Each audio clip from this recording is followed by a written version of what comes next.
Hola, bienvenidos a la ayudantía 3 de mecánica de fluidos. Mi nombre es Macarena Torri y este problema se va a tratar principalmente de distribución de presiones. Ahí está mi mail para que me manden cualquier pregunta sobre la ayudantía. Primero vamos a ver qué estamos estudiando. Estamos estudiando estática de fluidos.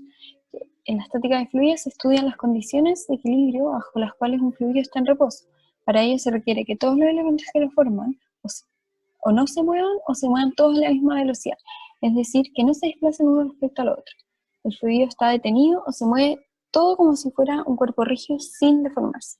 Entonces se cumple que si está en reposo, los gradientes de velocidad van a ser cero y no hay esfuerzos de corte. Por lo tanto, la viscosidad del fluido no tiene importancia en este tipo de problemas. Puede aplicarse a todo tipo de fluidos. Y después tenemos la ley hidrostática, que nos dice cómo va a variar la presión de un punto a otro en el interior del fluido en reposo. Nos va a dar una distribución de las presiones. La interpretación de esta ley es que las fuerzas de presión equilibran el campo de fuerzas básicas. Un campo de fuerzas básicas representa las fuerzas de volumen y tienen unidades de aceleración. Si no hay un campo de fuerzas básicas, la presión es constante en todo el espacio del fluido. La fuerza básica más típica es la gravedad, que por ejemplo va a hacer que a medida que yo me voy hundiendo en el fluido, la presión vaya aumentando. Ese es un ejemplo de una fuerza básica. Les puse la ley hidrostática en cartesianas y en cilíndricas porque justamente este problema se va a tratar de aplicar la ley hidrostática en condiciones cilíndricas. Vamos a leer el problema. Una tapa con peso W, con una pequeña perforación central, que en este dibujo lamentablemente no se ve, pero imagínense que hay una perforación justo acá, se coloca en un cilindro con agua. En un principio, la superficie libre de agua está a la altura h chico, que es menor a h grande, donde h chico es un dato conocido. Cuando el cilindro gira con velocidad angular constante W, este queda en la configuración que se muestra en esta figura, con la tapa ubicada a la misma altura h respecto a la base del cilindro. Entonces, primero vamos a tener que determinar la distribución de presión del agua cuando el cilindro rota, o sea, cómo se distribuyen las presiones en toda la configuración del fluido. Considera el origen de coordenadas en el fondo del estanque al centro, o sea, acá, y asuma que el radio del cilindro es R y la longitud h grande son conocidos. En la B vamos a determinar el valor de A, es decir, como de este radio, en función de los parámetros dados. Supongo que el fluido es incompresible. Y en la C vamos a determinar el peso mínimo que debe tener la tapa para soportar la presión ejercida por el fluido al girar, porque el fluido va a girar y en el fondo va a levantar un poco esta tapa, porque el nivel del fluido, si pueden ver en la imagen, sube. Ya, entonces vamos con el ejercicio del cilindro que rota. Vamos a determinar primero la distribución de presiones que hay en el agua dentro de este cilindro. Entonces vamos a tener que R, H chico y H son parámetros conocidos y vamos a usar, como habíamos dicho, para encontrar la distribución de presiones, vamos a usar la ley hidrostática, la cual dice que el gradiente de presiones es ρ por las fuerzas básicas. ¿Sí? Entonces vamos a tener que dP a dr es menos, o sea, ρ doble al cuadrado por r, dP a dz es igual a menos ρg, y dP a dθ es igual a 0. Entonces vamos a integrar dP a dr, ¿sí?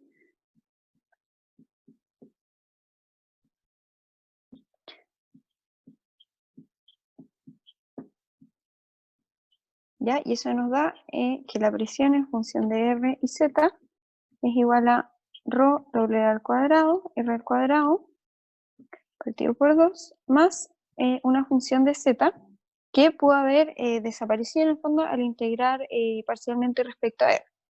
Como porque esto siempre se hace cuando se integran derivas parciales.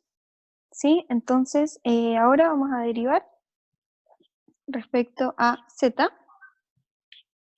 y vamos a tener que dP a de z es igual a f' de z, ¿ya?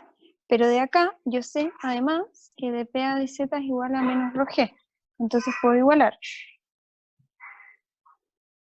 ¿Sí? Entonces, voy a borrar acá. Vamos a tener, integrando esto en dz, y vamos a tener que el f de z es igual a menos rho g z más una constante.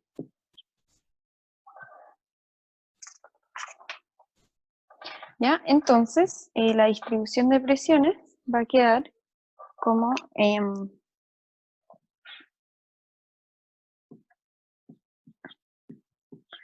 igual a rho w al cuadrado partido por 2 menos rho gz más una constante. ¿Ya? Entonces, para conocer esta constante necesitamos saber condiciones de borde. Para eso nos vamos al dibujo que había, y cuando el fluido está en movimiento, acá hay una guatita, acá hay una distancia A, dada por el enunciado, y esto está a altura H. Como acá hay un orificio conectado con la atmósfera, aquí va a haber aire a presión atmosférica. Voy a ver si se ve. Sí. Entonces yo sé que en toda esta línea, que es la superficie del agua, va a estar en contacto con presión atmosférica, por lo tanto la presión de esta línea va a ser la presión atmosférica, que en presiones relativas es 0, ¿ya? Entonces yo voy a saber que justo en este punto, donde conozco R y conozco Z, va a haber presión igual a 0. Entonces ahí tengo una condición de borde, ¿ya? Entonces si yo reemplazo acá, 0 igual a esta ecuación, evaluada en estos términos,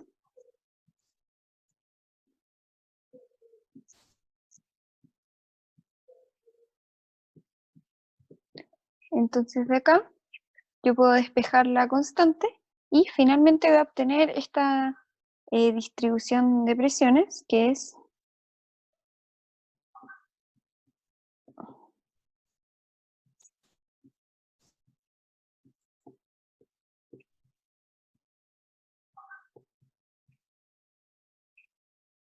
hoy acá me falta espacio, pero es rho g por h menos z, ¿ya? Todo esto se obtiene de sacar la constante de acá y reemplazarla acá, ¿ya? Entonces esta distribución de presiones me va a decir cuál es la presión en cada punto del fluido, ¿sí? Entonces según un R y un Z, acuérdense que estamos usando cilíndrica, entonces este es el eje Z y este es R, ¿sí? Entonces, ahora algo importante que hay que explicar es que esto, que es como una línea, donde es una superficie en realidad, porque acá lo estamos viendo en 2D, donde la presión es igual a 0, o sea, es presión constante, se le llama isobaras, superficies donde las presiones son constantes. Y todas las isobaras van a ser paralelas y por lo tanto van a ser así. Acá la presión va a ser igual a otra constante, acá igual a otra constante, y acá igual a otra constante. Entonces vamos a ver las isobaras. Por ejemplo, en un fluido que estuviera en reposo, no sé, en una piscina, las isobaras serían así, ya que solo va a estar sometido a la fuerza másica que es la gravedad. ¿Ya? Entonces terminó este ejercicio porque ya encontramos, fíjense que esto va acá, que no me alcanza el espacio, encontramos la distribución de presiones a lo largo del fluido. Ahora vamos con la B. Entonces, en el ejercicio B nos piden determinar A en función de los parámetros dados. A es el radio de esta guatita que se forma cuando el fluido está, o sea, cuando el cilindro está rotando a velocidad constante W. ¿Sí? Acá no se alcanza a notar, pero es en el fondo esta distancia. ¿Sí? Entonces, la parte clave de este ejercicio es que nos dicen que supongamos que el fluido es incompresible. Esto quiere decir que no va a cambiar su volumen, ¿sí? Porque al estar sometido a estas fuerzas básicas no se va a comprimir. Entonces, el volumen inicial va a ser igual al volumen final. ¿Sí? Acá podemos ver claramente que el volumen inicial es, siendo que este es el radio, R, es pi R al cuadrado por H chico. Y para calcular el volumen final, que es un poco más complicado, lo vamos a dividir en dos. En este como cilindro hueco que va por fuera, como la parte exterior, y esta parte interior que es más complicada porque en el fondo va a requerir una integral porque la altura z va variando, ¿verdad? Entonces, el volumen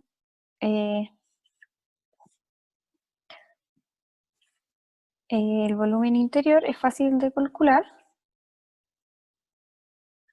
o sea, el volumen exterior, perdón, donde el volumen exterior va a ser igual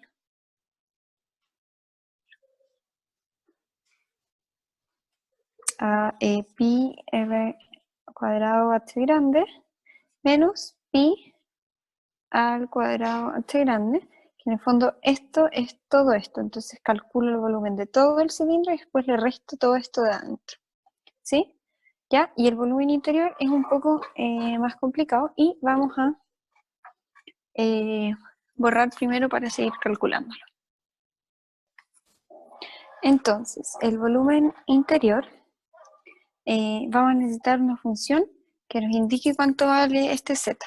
El volumen interior va a ser de 0 a 2pi, de 0 a, de 0 a z, r de z de θ. Pero este z nosotros vemos que va variando, entonces necesitamos una función en términos de los términos que sí conocemos para z en el fondo. Entonces, sabemos que tenemos esta isobara donde la presión es 0 y entonces vamos a tener que, si reemplazamos la distribución de presiones, la igualamos a 0,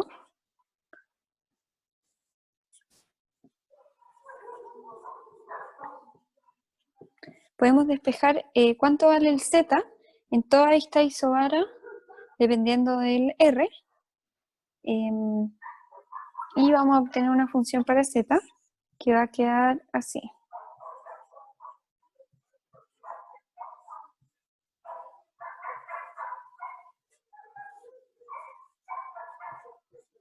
¿Ya? Entonces, este z lo vamos a reemplazar acá para poder integrar este volumen interior. ¿Sí? Entonces vamos a borrar.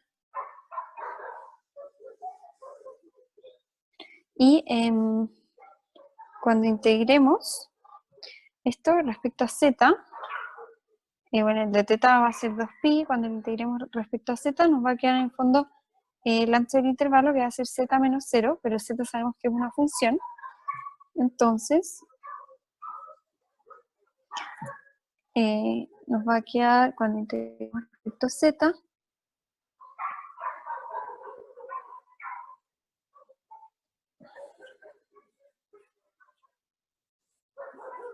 nos queda el r al cubo por el r del jacobiano en cilíndricas.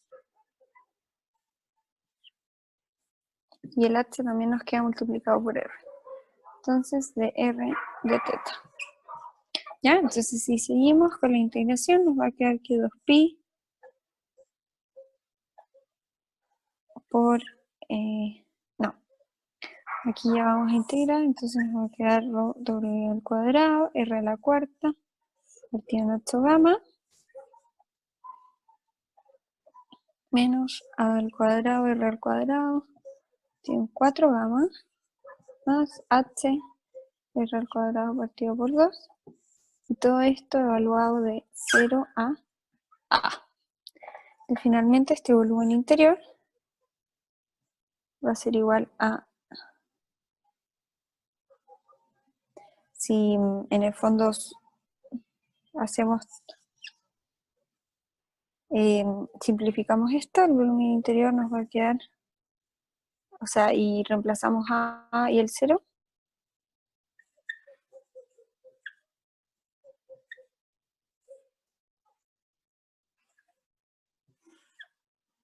en 4A. Y para obtener el volumen final de acá, en el fondo a esto hay que sumarle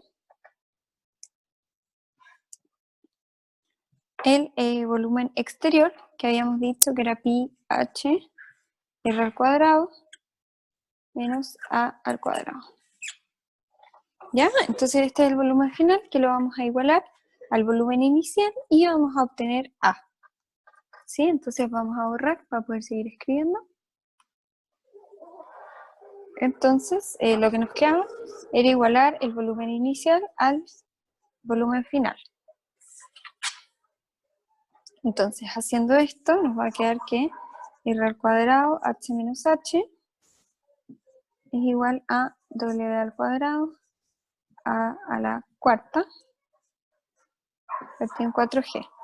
Aquí me salté algunos pasos para que en el fondo no quede tan tedioso, pero nada complicado. La parte más complicada es la integral y eso está completa.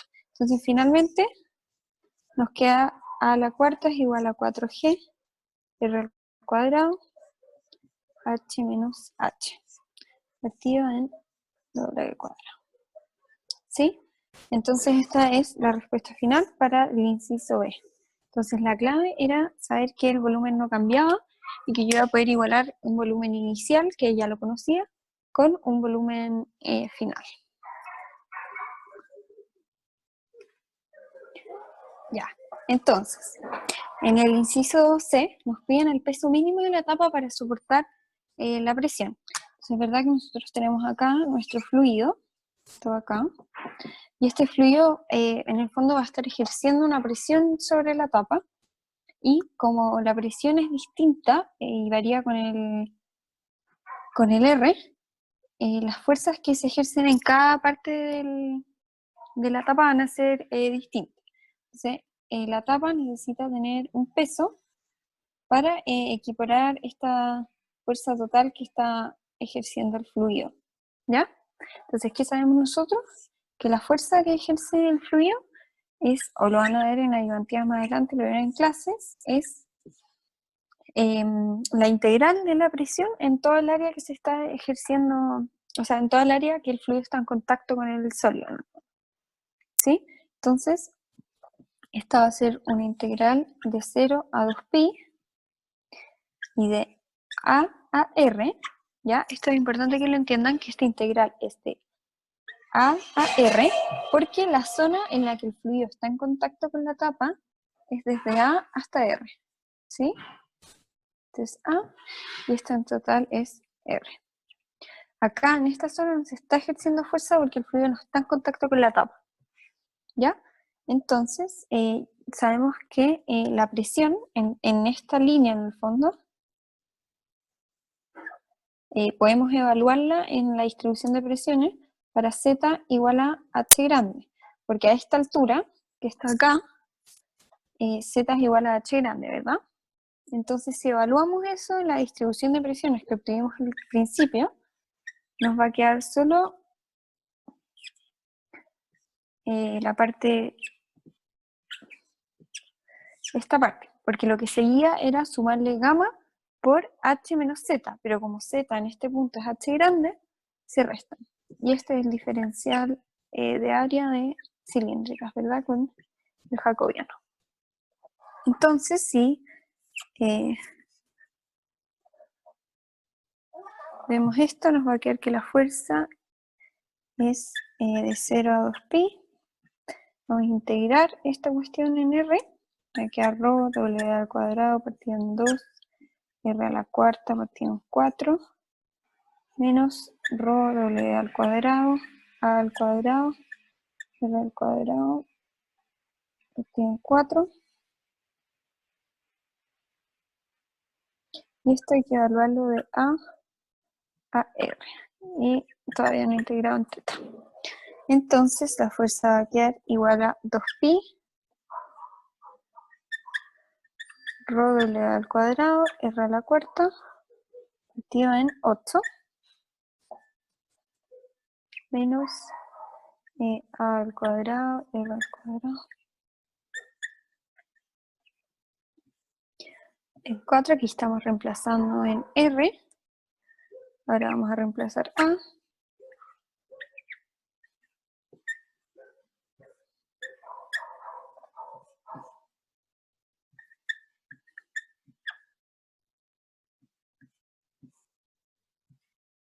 ¿Ya? Entonces ahora esta es la fuerza, es la respuesta que nos piden, pero nosotros podemos simplificarlo por...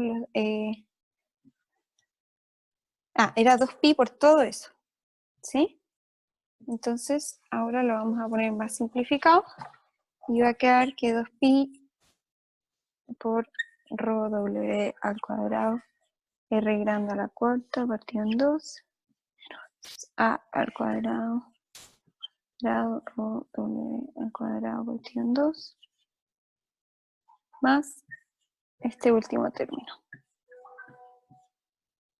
Hoy se me salió compartir pantalla.